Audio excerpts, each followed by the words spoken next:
Hi hello welcome to my channel. അപ്പോൾ ഇന്ന് ഞാൻ വന്നിരിക്കുന്നത് നമ്മുടെ +2 കുഞ്ഞുങ്ങൾക്ക് നമ്മുടെ ഓണം എക്സാമൊക്കെ അടുത്ത് വരുവാണ്. അപ്പോൾ അവർക്ക് വേണ്ടിയിട്ട് നമ്മുടെ മൈക്രോ ഇക്കണോമിക്സിനകത്തെ ചാപ്റ്റർ 2, അതായത് തിയറി ഓഫ് കൺസ്യൂമർ ബിഹേവിയർ എന്നുള്ള ചാപ്റ്ററിൽ നമുക്ക് എക്സാമിന് വരുന്ന ഏറ്റവും ഇമ്പോർട്ടൻ്റ് ആയിട്ടുള്ള ഒരു ഏരിയ, അതായത് ഫീച്ചേഴ്സ് അല്ലെങ്കിൽ പ്രോപ്പർട്ടീസ് ഓഫ് ഇൻഡിഫറൻസ് കർവ് എന്ന് പറയുന്ന ഒരു ഏരിയ അതിനകത്തുണ്ട്.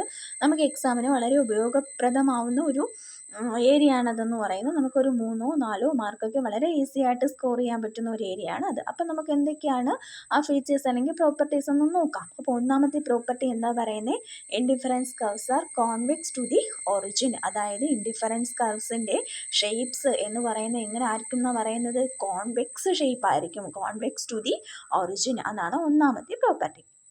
ഇനി നോക്കൂ, രണ്ടാമത്തെ എന്താ പറയുന്നത്, indifference curve slopes downwards from left to right. അതായത് ഇൻഡിഫറൻസ് കർവിൻ്റെ സ്ലോപ്പുകളെ കുറിച്ചാണ് പറയുന്നത് അല്ലേ. ഇൻഡിഫറൻസ് കർവിൻ്റെ സ്ലോപ്പ് എങ്ങനെ ആയിരിക്കും എന്ന് പറയുന്നുണ്ട്, ഡൗൺവേർഡ് ആണ്. ഇൻഡിഫറൻസ് കർവുകൾ എങ്ങോട്ടേക്കാണ് സ്ലോപ്പ് ചെയ്യുന്നത്, ഡൗൺവേർഡ് ആണ്. ഫ്രം ലെഫ്റ്റ് ടു റൈറ്റ്, ലെഫ്റ്റിൽ നിന്ന് റൈറ്റിലേക്കായിരിക്കും അതിൻ്റെ സ്ലോപ്പ് വരുന്നത്. മൂന്നാമത്തെ ഫീച്ചർ എന്താ പറഞ്ഞേക്കുന്നത്, higher indifference curve gives higher level of satisfaction.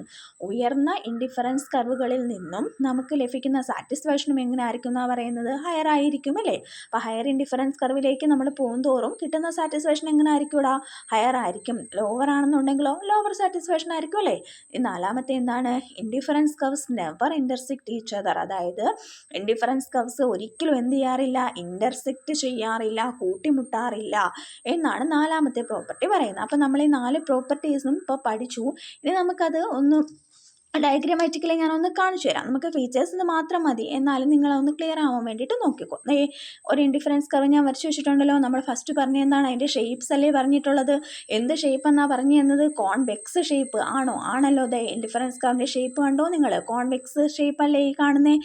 അതെ, ഇൻഡിഫറൻസ് കർവിൻ്റെ ഷേപ്പ് എന്താണ്, കോൺവെക്സ് ഷേപ്പ് ആണ് എന്ന് പറയുന്നുണ്ട്. ഇനി രണ്ടാമത്തെ നോക്കിക്കേ, ഇൻഡിഫറൻസ് കർവ്സിൻ്റെ സ്ലോപ്പും പറഞ്ഞിട്ടുണ്ടല്ലോ. എന്താ സ്ലോപ്പ്, ഡൗൺവേർഡ്. താഴേക്കല്ലേ സ്ലോപ്പ് ചെയ്തിരിക്കുന്ന indifference curve, left to right downward slope അല്ലേ വരുന്നത്.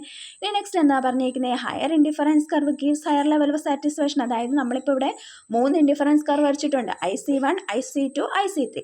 അപ്പോൾ ഹയർ ഇൻഡിഫറൻസ് കർവ് അല്ലേ IC2, IC3 എന്നൊക്കെ പറയുന്നത്. അപ്പോൾ IC1ലേക്ക് ലഭിക്കുന്ന സാറ്റിസ്ഫാക്ഷനേക്കാളും കൂടുതലായിരിക്കും IC2 IC3 എന്നൊക്കെ നമുക്ക് കിട്ടുന്നത്. ഇനി അടുത്ത പ്രോപ്പർട്ടി എന്താ, 2 ഇൻഡിഫറൻസ് കർവ്സ് ഒരിക്കലും എന്ത് ചെയ്യാറില്ല, ഇൻ്റർസെക്റ്റ് ചെയ്യാറില്ല. Indifference curves never intersect each other. നമുക്ക് ഒരിക്കലും ഇൻഡിഫറൻസ് കർവ്സിനെ ഇങ്ങനെ വരയ്ക്കാൻ പറ്റില്ല. എത്ര ഇൻഡിഫറൻസ് കർവ് വേണമെങ്കിലും നമുക്ക് ഇങ്ങനെ മാത്രമേ വരയ്ക്കാൻ പറ്റൂ. ഓക്കെ, അപ്പോൾ പ്രോപ്പർട്ടീസ് ക്ലിയർ ആയോ? ആയെങ്കിലും ഒന്ന് ലൈക്ക് ചെയ്തേക്കണേ.